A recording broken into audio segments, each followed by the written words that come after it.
मंच है जहां पे सभी जातियों के लोग बैठे हैं। मैं निवेदन करना चाहूंगा कि एक वो मंच है जिसके ऊपर समाज के नेता बैठे हैं और समाज के नेताओं को कौन तैयार करता है? जनता तैयार करती है। मेरा ये मानना है, अगर किसी नेता को गुंडे माफिया तैयार करेंगे तो वो जीवन भर उन माफियाओं के लिए काम करेगा। अगर किसी नेता को व्यापारी तैयार करेंगे तो वो जीवन भर व्यापारियों के लिए काम करेगा।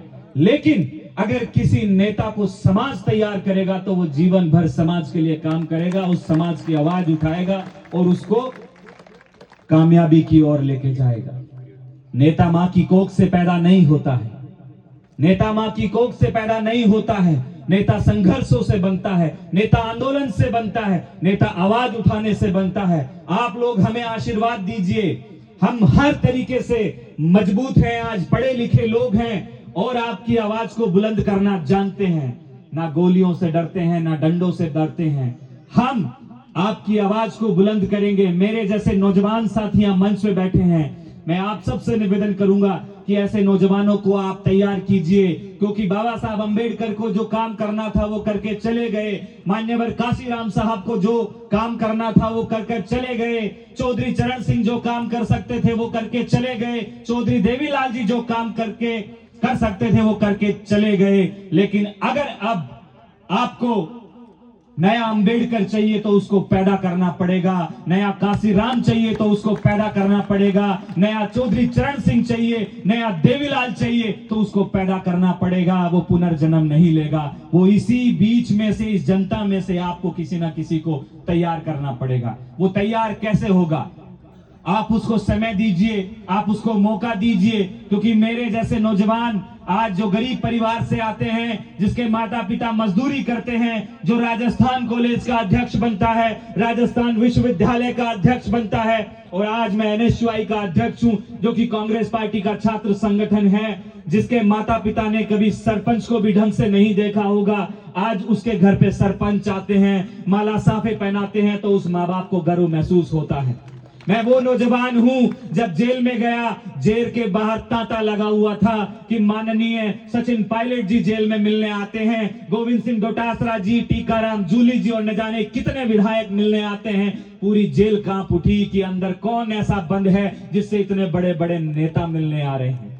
अंदर पता लगा कि कोई एक विनोद जाखड़ नाम का लड़का है जो जेल के अंदर बंद है, जिसकी उम्र 30 साल है। मेरे लिए और मेरे माँ बाप के लिए गर्व के क्षण है कि इतने बड़े बड़े नेता जो जेल के दरवाजे पे आए हैं। ये उनका कर्म है, ये मेरा कर्म है, ये आपका कर्म है। मैं उनके दिए हुए संस्कार पे चला, पूरी ईमानदारी से अपने काम का निर्वहन किया और नेताओं को आना पड़ा। अगर सही रास्ता पकड़ोगे, सही दरवाजे खटखटाओगे तो आपको कामयाबी भी मिलेगी, आपको सरताज भी मिलेगा, आपको ताज भी मिलेगा।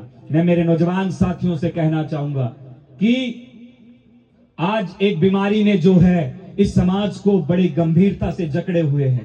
मैं जब जेल में था तब मैंने सबसे ज्यादा अगर महसूस किया तो वो बीमारी है नशा। साथियों, पूरी जेल भरी है नशे से। आज एक नशे की पुड़ी के अंदर आप किसी की भी हत्या करवा लो, कहीं भी चोरी करवा लो। मैंने नशे के खिलाफ एक यात्रा निकाली थी, जैसलमेर से जयपुर तक साइकिल तक चला और मैंने न जाने हजारों लोगों को शपथ दिलाई। बाद में जब मैंने उस पर रिसर्च किया कि ये नशा कैसे पहुंचता है लोगों तक, तब समझ में आया कि नशेड़ियों को गिरफ्तार मत करो, नशे को जो बेच रहे हैं उनको गिरफ्तार करो, जो नशे को बेचने में संरक्षण दे रहे हैं उनको गिरफ्तार करो, उनके खिलाफ जो है आप कार्रवाई करो। जब नशा बिकना ही बंद हो जाएगा तो मुझे लगता है नौजवान सुधरने लग जाएंगे। जेल में नशा नहीं बिकता तो वो नशेड़ी 3-4 दिन तक तो बावड़े रहते हैं, लेकिन चौथे दिन रोटी खाने लग जाते हैं। तो मैं नौजवान साथियों से कहूंगा कि पहले एक शराब का नशा था, वो रात को पीते सुबह उतर जाता था, वो भी गलत नशा था। लेकिन आज जो सुई का नशा आया है, ये पीढ़ियों की पीढ़ियां खराब कर रहा है। आपको समझना पड़ेगा कि जिस दौर में स्कूल और कॉलेज खुलने चाहिए थे, उस दौर के अंदर सबसे ज्यादा गली मोहल्लों के अंदर नशा मुक्ति केंद्र खुल रहे हैं। कहां हमारा देश जा रहा है? एक बाप कहता है कि मैं मेरा बेटा अगर बेरोजगार है तो वो खेत में कमा के खा लेगा, लेकिन अगर वो नशे की लत में फंस गया तो वो खुद के घर के दरवाजे बेचेगा, माँ के गहने बेचेगा, उसके बाद पड़ोसी के घर में चोरी करेगा और गांव से बाहर निकलने के बाद वो शहर में चोरी करेगा और जेल की सलाखों के पीछे जिंदगी भर सड़ेगा। तो नौजवान साथियों, ये संभलने की बात है। आप नशे से दूर रहिए, मैं यही कहूंगा।